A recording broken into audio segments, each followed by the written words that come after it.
Hello and welcome to HCCTV Student Lounge. This is a show done by HCC students for HCC students to give our opinions on news, entertainment, and what's happening in our school. Today, Kyle couldn't join us as he's on vacation, but no worries, I'm here to save the day. My name is Benjamin Escobar. Hello, Carolina. Hi, Benjamin. It's so good to see you taking the place of Kyle. You're doing it great. Today, we will also be joined by Josh, Andres, Eric, Francisco, who is back from vacation, and one of our new interns from HCCTV, Beth Wright. We will also be joined today by a guest, Don Wells, who is here to talk about drones. But first, let's move into our top 3 news of the week. Planning for hurricane season and other potential disasters can be stressful. And because of 2020 hurricane season comes during the coronavirus disease 2019 pandemic, it may be especially so. Now, the CDC has some advice or tips for this hurricane season preparedness. Public health and emergency response professionals here advise to help you safely prepare, evacuate, and shelter from severe storms while protecting yourselves and others from COVID-19. You can visit the website and you will have some tips on how to evacuate and use the protection, the mask, and so many other tips. Now, how to get textbooks economically. Benjamin, have you had this dilemma every semester? Oh, yes. Every semester you go into a class and then they're like, this is the textbook we're going to use. And then you go on to the bookstore or to a website and you're like, let me look up this textbook. I'm talking like huge amount of money, like $100 for a textbook, like 200. I think the most expensive one that I've seen was $200 so far. So I'm like, $200 for a textbook. And a lot of my friends had told me, hey, why don't you check, instead of buying it, why don't you just rent it out? You know, they'll just rent it out to you for the time period of the semester and you'll save a bunch of money and you don't have to deal with, you know, trying to look for to sell it back again to somebody else, or what if they transition onto a new like edition of the book. You know, there's so many dilemmas that we run into, but you know, renting I think is the way to go for me.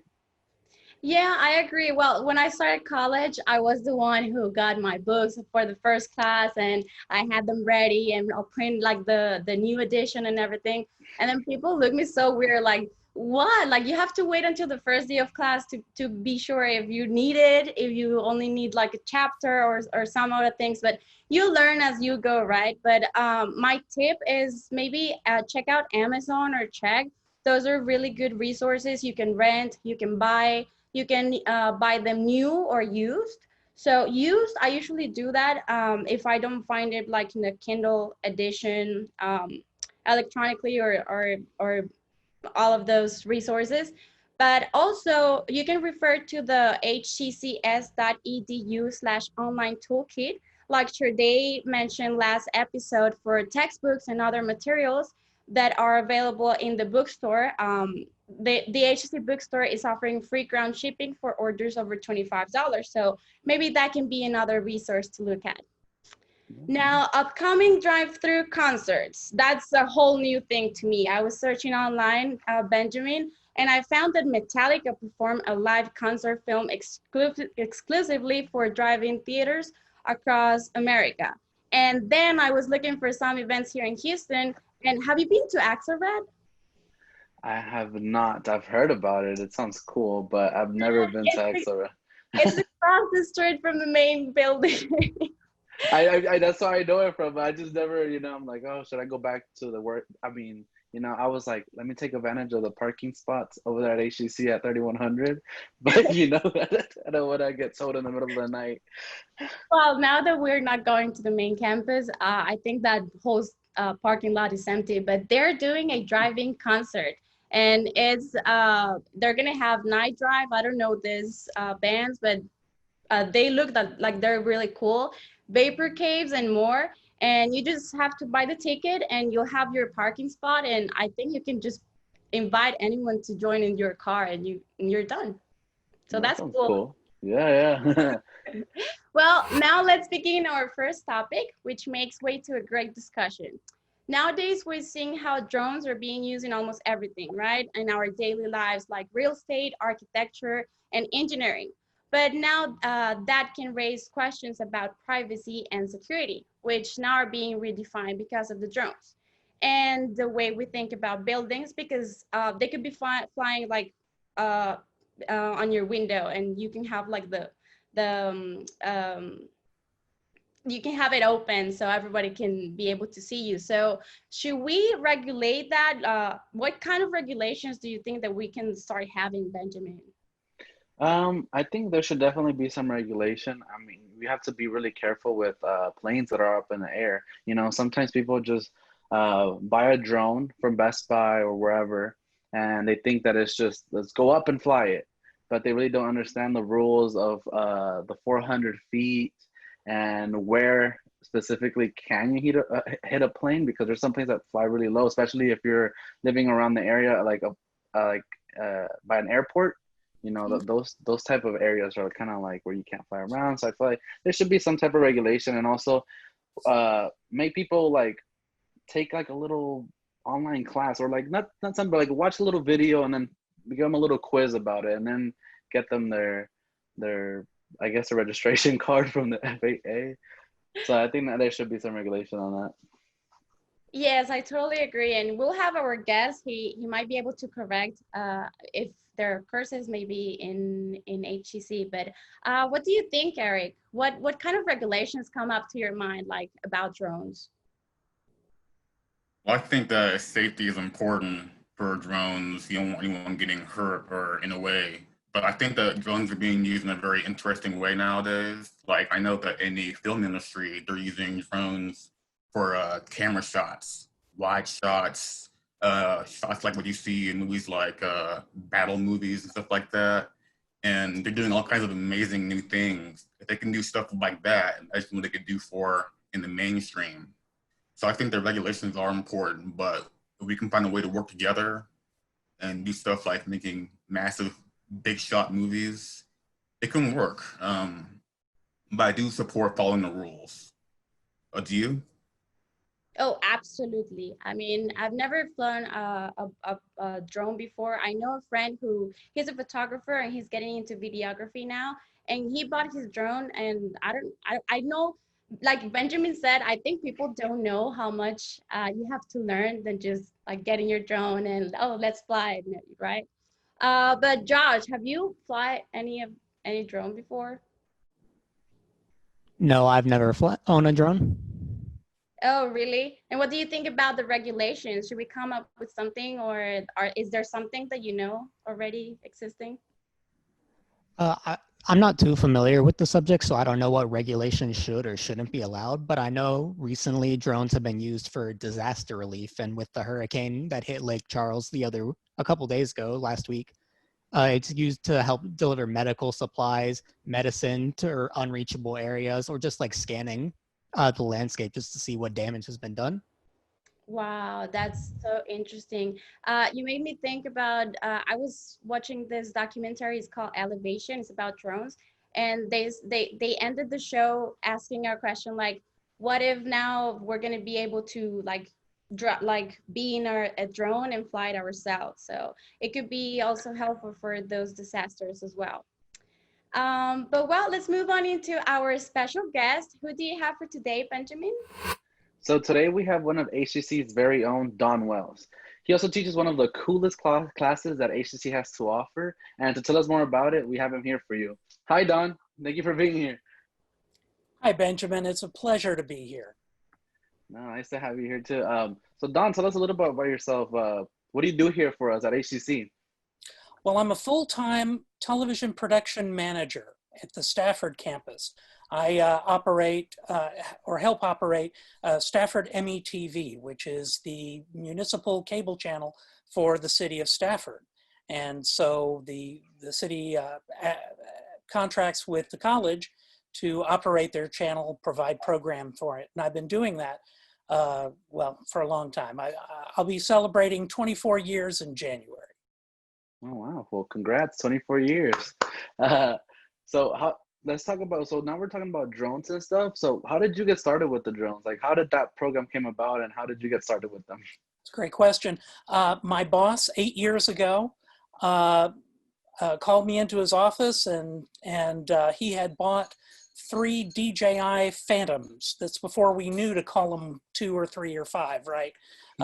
He bought the first one, and he handed me one and said, "Here, Don, play with this." And I could immediately see the potential for adding another tool to my TV production toolkit. It was obviously had a lot of potential, but the original Phantom wasn't quite ready. When they came out with the Phantom 2, however, that was not a toy, that was a tool, and I was able to start using that to enhance what we do at Stafford METV. Oh, awesome. We know a lot of talks have gone about drones and how we're shooting video with them and everything. But I know you're teaching the class as well for the introduction to aviation. Am I correct with the introduction to Yes, aviation? AERM 1001, and I think it's called Introduction to Aviation. Yeah, and so in order to take that class, do I need to go out and buy a drone? Do I need some prior experience to that?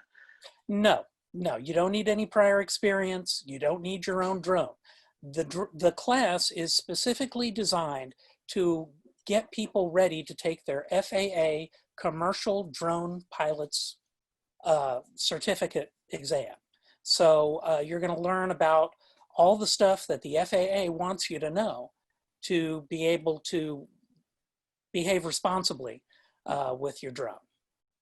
Yeah, which is one of the things we have to watch out. Like we were talking earlier, people just think it's just taking it up to the air and let's go, let's do whatever we want. But realistically, you got to be careful with that. So we do have many students taking on so many professions here at Houston Community College. Which students do you think will benefit from getting certified as a commercial drone pilot?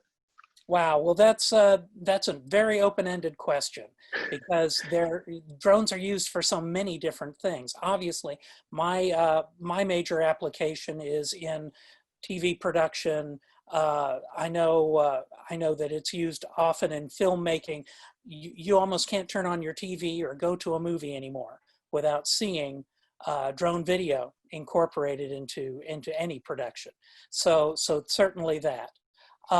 If you're a GIS student or learning construction management or anything like that, drones are something you're going to want to be familiar with, because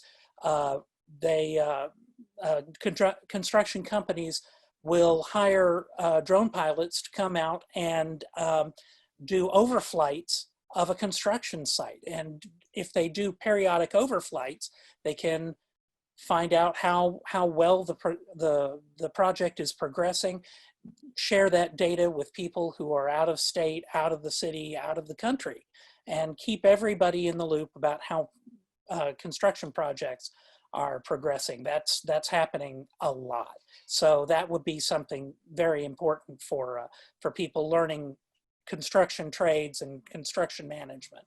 Logistics, obviously, Amazon is getting ready to work on drone deliveries, and others. I know Walmart is trying to weigh into the drone delivery, and a lot of other retailers are looking to do that. So logistics students would be affected. If you're studying the energy sector, okay, definitely you're going to need to be familiar with drones and their use, because they're used to inspect pipelines and the electrical grid and petrochemical plants, you name it. They're used in public safety. So if you're in the public safety school and you're learning to become a paramedic or a police officer or a fireman, you're going to want to be familiar with the use of drones, because they're used for so much in public safety: accident investigations, crime scene investigations, search and rescue, all sorts of things. If you're a real estate student, drones are a big deal in real estate. A lot of real estate agents are using drone video to help them market their properties that they're trying to sell, whether they're residential or commercial properties. Agriculture, for students who are studying in that in that direction.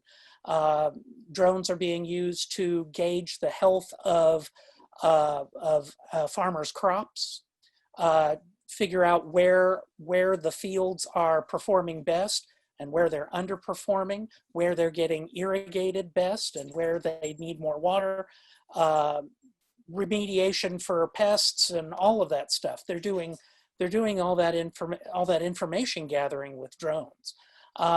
If you study biology, you might be interested in becoming familiar with drones, because they use drones for conservation of wild animal populations. They use it for controlling diseases. If you have a population of animals, they can kind of track those animals with drones and how they migrate, how they move around, what their potential infection rate might be, all that stuff. Healthcare, of course, is a big deal for drones too. Recently, they just did some successful testing for moving transplant organs from one hospital to another, which is a huge deal. It takes less time than getting down into a vehicle and driving across town.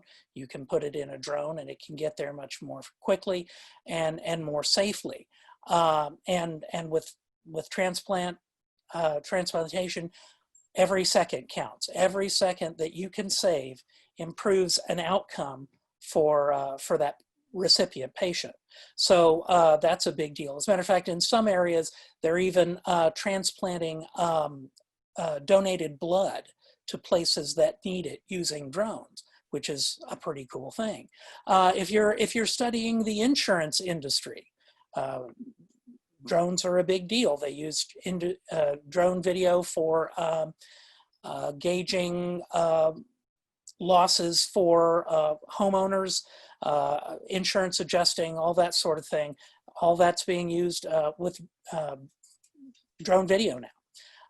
If you're a computer student, you're studying programming, software, that kind of thing, drones are something you're going to maybe encounter. So you might want to know something about that, because all those drones are programmed using Python or some other software language, and they can be programmed to do just about anything. If you remember several years ago when the Super Bowl was here and they had all the drones up in the air doing different things in entertainment, okay, that's all programmed. Okay, so you got to know your software for that, and so that would be another area that students might be interested in knowing some more about drones. Oh no, most definitely. It sounds like this should be a class that maybe HCC should require all students to take. I mean, it's sounds good like fun. to have it. It's good because I mean you said so many industries that so many students are going into, and just maybe having that on an application would be like the decision that business owner would make to choose them for a job or something like that. So that's pretty cool. So lastly, I wanted to see if any of our students had any other questions to ask Dawn. Yes, Ben. Sir, is it difficult to fly drones? Is it difficult to fly drones? Depends on the drone. In general, drones aren't that difficult to learn to fly. Okay, but they do take time to master. So let's say you're going to buy a new drone, okay? The first thing you need to do is you need to learn the rules, what you should do to be safe flying drones. After that, you need to learn every button, every switch on that drone. You need to become an expert on that drone, okay? And then you need practice. You need to actually fly the drone and rack up those flight hours practicing how to control it. Sir, there is some fear, I might think, that could drones possibly replace humans, like for our mail or for other things that humans have gotten in the habit of doing? I know that truck drivers get paid pretty good money to truck 18-wheelers across the country, but if drones are advanced enough to deliver cargo that massive, will people like that go out of work? Is that a fear or that we should worry about? Well, I don't know if we should worry about it. Like any revolutionary technology, it's going to change the job market. The question is, what do you do about that? Well, you move with the trend and you become educated. None of us go through our careers just knowing the stuff that we learned in college, right? We are always growing, we're always advancing our knowledge, improving our skill sets to stay employable and to stay on top. So, so no, I wouldn't say that it's something we should worry about. I would just say it's one of those things that we're going to need to know about in order to keep up with market trends. Thank you. Awesome. All right. Well, thank you so much, Don, for being here with us. We'll include here a link where you can find more information about the intro to aviation class. So thank you. Happy to come. Thanks for having me. Thank you so much, Don. I'm excited for that. I wish I could take that class. This is going to be my last semester, but I hope people who are watching this show get enrolled in your class and they learn about this fantastic new skill. Now, Benjamin, talking about our next section, entertainment, we also covered things that are fun to watch on TV or shows on the internet. So what is out, Benjamin, that you want to talk to us about? So I wanted to talk to you about a YouTube channel, which is a YouTube channel owned by the company DJI. They're one of the, I think they're one of the leading industry makers of drones. But they have their YouTube channel and they always basically support creators on the footage that they make with their products. So you'll see videos of people who, of what you can do with those drones. Like there's people who fly them out and they use 360 cameras and they use these special effects to like work around with those type of cameras. And it's amazing footage. You want to take a look at it for their YouTube, DJI's channel. So that's some good footage to take a look at. That's great. I'm sure I'm gonna check it out. Andres, what shows are out that you want to talk to us about too? Carolina, today I want to recommend a documentary that right now is in Disney Plus. The name of the documentary is Japan Between Sky and Earth. It's a National Geographic documentary that shows us Japan from the sky. All the documentaries from the sky. They made the documentary. The 90% of the documentary was made by drone. So you can see the different places, the beautiful places, everything from the sky. All the modern cities and all the different places, everything from the sky. It's really, really good documentary that you can find right now in Disney Plus. Well, a movie that I want to recommend is actually a movie called Terminator Salvation. It's the fourth in the Terminator franchise. It features the war between humans and machines. But one of the biggest parts about it is they've actually found a way to weaponize drones in that movie. Drones are actually having artificial intelligence and are using their own intelligence to attack humans. But the way that they're portrayed, they're designed with the visual effects is quite amazing. It makes you kind of wonder if years from now, with our advances in AI and drones, could that be our possible future? So I think that it's a good movie for this topic. It came out in 2009. It's directed by Nick G. And it's rated R, so be aware. But that's my recommendation for entertainment today. Thank you. Oh, thank you so much, Eric. Well, we have just run out of time, so don't forget to send us your opinion. Also send us topic that you would like to discuss with us. Thank you so much, Benjamin, for covering Cayo. You've done a wonderful job in covering this and make it so funny every time. But we'll see you next time on the Student Lounge.